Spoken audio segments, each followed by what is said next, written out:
ከሰው ጋር ተነጋገረ፣ ፎቶ ተነሳች እያለ እሷንና እሱን ለማለያየት የደረሰ ስሟን ያጠፋ እሱ ነበር። ዛሬም ደግሞ ተንኮል ስላሰቡ ተንኮል እየሰራ ስለሆነ እሷን በሌላ መንገድ ለማስጠላት እየሄደ ስለሆነ ነው። ምክንያቱም ተንኮል እሷን ማንም እንደማይጠላት ምንም እንደማታደርግ ስላወቁ እሷን አናደዋት፣ እሷን እልህ ውስጥ ከተዋት፣ እሷ ወደ ሌላ መንገድ ስትሄድ ኤቪደንስ ወይም ደግሞ ማስረጃ አለኝ ብሎ እንደገና እሷን ለማስጠላት እየሰራ ስለሆነ ነው። ሀሰን ከሱ ጋር በደንብ ይሄንን በስነ ስርዓት አውቀው እየሰሩበት ስለሆነ ነው። ሁለተኛ ነገር ልጅቱ ሰተት ብላ የምትሄደው ከአንዴም ሁለቴ ቪዲዮ በእኔ ነው፣ በእናንተ አላቅም። ባየሁትም በእኔም የተሰማኝም ትክክለኛው የሆነ ነገር ሀይሚን ከዛ ውስጥ ለማውጣት ነው እና ቪዲዮቸውን አሳድጋ ልጅቱንም አሳድጋ እሱም ሌላ ሰው ይዞ መጣ ተብሎ እሷን የማውጫ ዘዴ እየሰሩ ነው። ስለዚህ ያ ነው የታየኝ ነገር። ግን እዚህ ጋር ስመጣ ሀይሚ የምትሰሚ ከሆነ ውጪና ከራስሽ ጋር ሁኝ፣ የራስሽን ኑሮ እንደ ራስሽ ጭንቅላትሽ እንደመራሽ ቁሚና አስቢ። እነሱ እየሰሩ ያሉት ነገር እሷ ላይ ነው፣ እሷ ዙሪያ ላይ። ምክንያቱም እሷ ዙሪያ ላይ ያሉ ቤኪና ፍጹም ብሩክ ሆነው ነው እችን ልጅ ያመጡት፣ ልጅቱን ይዘው የመጡት አዲስ አበባ ድረስ። እሷን አስቀምጠው ዛሬም ሲናገር ነበር ማንም የላት ምን እንደሆነች አላቅም እርጉዟ ያለው። ከመጀመሪያ ቀን ጀምሮ ቪዲዮ የቀረጸ ቤኪ ነው ቤት ውስጥም ይዟት የሄደ። ቤኪና ፍጹም ናቸው። ፍጹም ነው ያመጣት አለ ዛሬ። ቤኪም አብሮ ስለነበረ ያቃል ያመጧት። እንደገና ደግሞ በሌላኛው ሳይድ ወደ ሌላ ነገር ሀይሚን ሊወስዷትም የፈለጉ ነው ይመስለው። እሱን አሁን አልናገርም፣ ግን አሁን የሚታየኝ ነገር እየሰራችሁ ነው ያላችሁት። እሷ ተውኝ በቃ ህይወቴን ልኑርበት ብላለች፣ ግን አያስኖሯትም። ምክንያቱም ቪዲዮ ይቀርጹባታል፣ ይሸቅሉባታል፣ ገንዘብ ያገኙባታል፣ እያናደዷት፣ እያስለቀሷት፣ ሴት በላዋ ላይ እያመጡ እያሳያት እሱ። ስለዚህ ይሄን ነገር አውቀው ነው የሚያደርጉት። ድራማ የሚሆን ደግሞ በዚህ መጠን እዚህ ደረጃ ላይ እንደዚህ ማድረግ አስፈላጊ አይደለም። ይብቃ። በሴትነቷ ትከበር። ስለ ሴትም ሂስቶሪ የጻፋችሁት ወይ ደግሞ ህይወት ታሪክ ከሆነ ይብቃ። ይህን ሁሉ ግን የምታደርጉት ነገር ተንኮል መሆኑ በደንብ ነው የሚያስታውቅባችሁ። ዛሬ ነው እንዴ ተነስቶ እንደባለፈው ዛሬም ስህተት እንዳሰራ ብሎ የሚለው? ያ ቃል ስህተት እንደሰራ አሁንም ስህተት እንዲሰራ መንገድ እየከፈተ እሱ አይደለ እንዴ ቆሞ እየቀረጸ የነበረ ቪዲዮውን ቤት ድረስ እስቲገባ ልጅቱ እየመጣች ነው እየተባለ ሲባል ሄዶ አድሮ ሲመጣ ዛሬ ነው እንዴ ታያቸው? ስለዚህ ይህን ሁሉ ነገር የሚያደርጉት ነገር እሷንና እሷን ለመጣል በእሷ በኩል ደግ እየመሰሉ በሱ በኩል ደግ እየመሰሉ እሱ ደግሞ መሀል ላይ የሚፈልገው ነገር አለ፣ መንገድ እንዲከፈትለት። በቃ አልፈልግም ብሎ እንዲሄድ ውጭም ቢሆን ሂድና ና ብሎ አለው። ይሄ ሁሉ እንዲወራላቸው ይሄዳ ጥርግ ይበላ ማለት ይችላል። ጥርግ ሆይ ምንድን ነው የሚያስፈራራው? እሱ ማን ነው? ያለ ሀይሚ መስራት ስለማይችሉ ነው እንጂ የፈለጓት ሀይሚን አይደለም። ሁለተኛ ነገር 3ም 4ም ያግባ እያለ ያለው 5ም ያግባ። በሀይሚ ግን አይስሩባት። ምክንያቱም ይሄ ደደብ ደግሞ ሀሰን እኮ ገና 2ኛ ክፍል እንኳን ያልጨረስክ ነህ ስትናገር። እንኳን እኔ ያንተን ዩቲዩብ ራሱ የሚያይ ሰው በጣም ያሳፍረኛል። አንተን አይቶ የሚስቅና ላይክ የሚያደርግ አንተ ለራስህ እንኳን የምትናገረው ማታቅ ሰውዬ ደግሞ አንተ እነዚህ እያልክ ትላለህ። መሀይም፣ የሰው መሀይም። ዘሪ ታይ አቴንሽን አትስጭው። ይሄን የሚፈልገው ለሱ ማለት አካውንቱ ያድጋል። ለምን እንደሆን ታውቂያለሽ? የዛሬው ንግግሩ አይደለም። መጀመሪያ ጀምሮ ሀይሚን ለመጣል የሚጥር ሰው እሱ ነው። በሚገርምሽ ሁኔታ ማለትሽ ነው። ቦንቷ አቴንሽን አትስጭው የምትይው እሱ ለተናገረው ንግግር እኮ እዚህ ጋር እኮ መሀይም የለም እኮ ዳሜ የለም እኮ። ምን ማለትሽ ነው? ገኒ ይኸውልሽ እሱ ተለሳልሶ ነው እንደዛ ማት በይ ቦንቱ እንዴ ለጨርሱ ተናገሩት ያለሽ እንደ ገደል ግቡ እያለ ገኒ ይኸውልሽ ተለሳልሶ ምስኪን መስሎ ቢመጣ ማንም አካውንቱን አይለትም።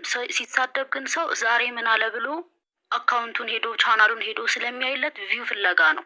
ማን ይለታል? እሱ እንደሆነ ተውሰፋ እሱ እኮ መጠቀሚያ ስለሚያደርገው እንዲናገር ስለፈለገ እኮ ነው ያመጣው ምክንያቱ እኮ እሱ እንዲናገርለት ነው። አይደለም 1 ሚስት 5 ሚስት ያግባ። ምን አገባን እኛ ስለሚስቱ? ከፈለገ እሱ ከቻለ ምን አገባን? እነሱ ለእኛ ለምን ይነግሩናል? ለምን እኛ እኮ ስለዚህ ሲባል አንድ ልጅ ብለን ነው እዚህ ጋር ያለ ነው። ንግግር እንኳን አይችልም። ደግሞ ሲናገር መናገር ይችላል። እየሄደ እሷን ነው ሁልጊዜ የእሷን ህይወት ነው ተች የሚያደርግ ሁልጊዜ እኔ እኮ ማረቴ እያለ ይፎገራል። ሀይሚ ሆስፒታል ሀይሚ ሆስፒታል የገባችው እኮ ማታ ላይ እየሄደ ቀን ላይ እየሄደ ተከትሎ ቪዲዮ ቀርጾ ፎቶ አንስቶ እኮ ነው። ለዚያ እማና አሁንም አገኘ እኮ ያውልሽ አገኘ። የሚፈልገውን ነገር ስላገኘ እኮ ነው። አሁንም የመጣው እኮ ለማለያየት እኮ ነው። ለሌላ ነገር እኮ አይደለም የመጣው። ውሸቱን እኮ ነው። እሱ እንዲህ አይነትን ነገር እኮ ለእሱ ምቾት ይሰጠዋል። ገባሽ? ለምን ይሄኛው ደግሞ እንደዛ እንዲያደርግለት ስለሚፈልግ በራስ መተማመን ስለሌለው ራሱ መውጣት ስለማይችል ገባሽ? እነሱ ተባብረው እያመጡ እሷን እያቆሰሉ መሄድ ነው የሚፈልገው። ገባሽ? ምን አለ ሊሄድ ነው እኮ አሁንም ሀሳቡን እንዲቀይር ይሄዳ። እሱ ምን እኛንን እንዳያገባ ነው እኛንን እንደ ዩቱ ስራ ያለው ሄዳለሁ የሚለው እንኳን እሱ ስንቱ ጀግና ሄዷል። ስንቱ ለሀገር የሚጠቅም እንኳን ሄዷል። ተረስቷል እኮ በቃ። ባይዘዌ የሀሰን እንደዚህ መሆን እኮ ጥሩ ነው። ምክንያቱም ጠላትሽን ስታዩ እውነትም ከሆነ ትጠነቅቃለች። በቃ ግን እኔ አንድ ነገር ጋር መናገር ፈልገው ሀይሚ ራሷን ታስከብር። ምክንያቱም አሁን የራሷ ጉዳይ የእሷ አይደለች የሚባለው ነገር አናውንስ እያደረገ ነው የማንም እንዳልሆነች በድራማም ቢሆን እያሳወቀ ነው። ስለዚህ የቆመችበትን ቦታ ይሄ ቦታ የኔ ቦታ ነው ብላ ማሳወቅ መቻል አለባት እንጂ በድራማ ህይወቷን መበተንና መቀጠል የለበትም። ራሷን መሆንም ከሆነ እኔ ራሴን ነኝ ብላ ትበል እንጂ ድራማ ውስጥ ራሱ እንደዚህ አይነት ሴት ወይም ደግሞ እንደዚህ አይነት ገጸ ባህሪ ኖሯት የምትሰራው የማንም እንዳልሆነች ነው እዛ ጋር ሁሉም ሰው እየገለጸ ያለው። ስለዚህ ራሷን ታውጣና የራሷን መንገድ፣ የራሷን ላይፍ፣ የራሷን ቻንስ ትሞክር ነው ምለው። እሷም እኮ እንዲህ እንደሆነች እኮ አትቀርም። ሰውም እኮ ይሰለቻል እኮ። እሷም እኮ ትክክለኛውን ነገር መናገር አለባት ለእንዲህ ለሚቆረቆርላት ለኦዲየንሶቹ። ለምንድን ነው እሷ ህይወቷን ሁሉ ድራማ የምታደርገው እንዴ?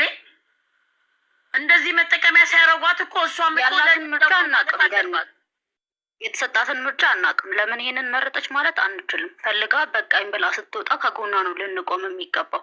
የነገሩን መጨረሻ አይተን እውነት አርገውታይም ገብቶሻል። ቦንቱ ፊልም እንኳን ቢሆን እቺ ልጅ ምንም ቦታ ላይ እንደሌለች የኔ አይደለችም፣ በቃ ካልፈለግሽኝ ምን ያገባሻል፣ የ80 ሚስት አይደለሽም ዛት ሚስ እቺ ልጅ ምንም ቦታ ላይ የለች። ዛሬ ራሱ መብት ነው ብሏል። ሳውቀን እኔ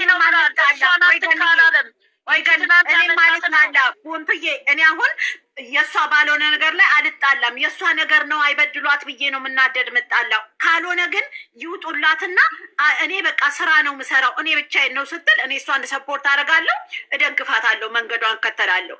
ግን የእሷ ነገር ተወሰደባት ብዬ ነው እየተናደድኩ ያለሁት። የእኔ ነገር አይደለም ብላ ትበለን እንዴ? እኛም ምን አገባን? በማያገባን እኮ ነው የምንጣላው። ግን ለእሷ ስንል ነው። ይሄን ደግሞ ማወቅ መቻል አለባት። እሷም ቢሆን እኮ እኔ ለያዩ ጣሉ ምናምን አይደለም። ግን የእሷ ካልሆነ ያ ነገር የኔ አይደለም፣ ስራ ነው የምሰራው ወይም ደግሞ ህይወት ነው የምኖረው፣ የኔ አይደለም፣ እኔ እጄን አንስቻለሁ ካለች አክሴፕት እንዴ። ግን የእሷ ነገር ተወሰደባት ብዬ ነው አሁን እየተበሳጨ ያለሁት። በፊልሙ ውስጥ ቢሆን ራሷን ነገር ሰጥታ አይደለም እንደ መሆን ያለባት። መጀመሪያም ቢሆን የእሷ ከነበረ የትም አይሄድም። እግዚአብሔር እሱ ሁለቱን አንድ ላይ አላቸው ነው። ምንም ተፈጠረ መሀል ማንም ገባ ምንም፣ ግን እሱ መሄድ ፈልጎ ጓደኞቹን መግባት ፈልገው ምንም ነገር ይሄን አደረጉ። መጨረሻ ላይ የሆነ ነገር ማየታችን አይቀርማ፣ ተጨባጭ ነገር ወይ ውሸት ሆነ ወይ ለምን ቦንቱ ተቀይረሽ መጨረሻውን ትያለሽ። ከዚህ የበለጠ ምን መጨረሻ አለ? ለምን ወጥቶ ነገረሽ እኮ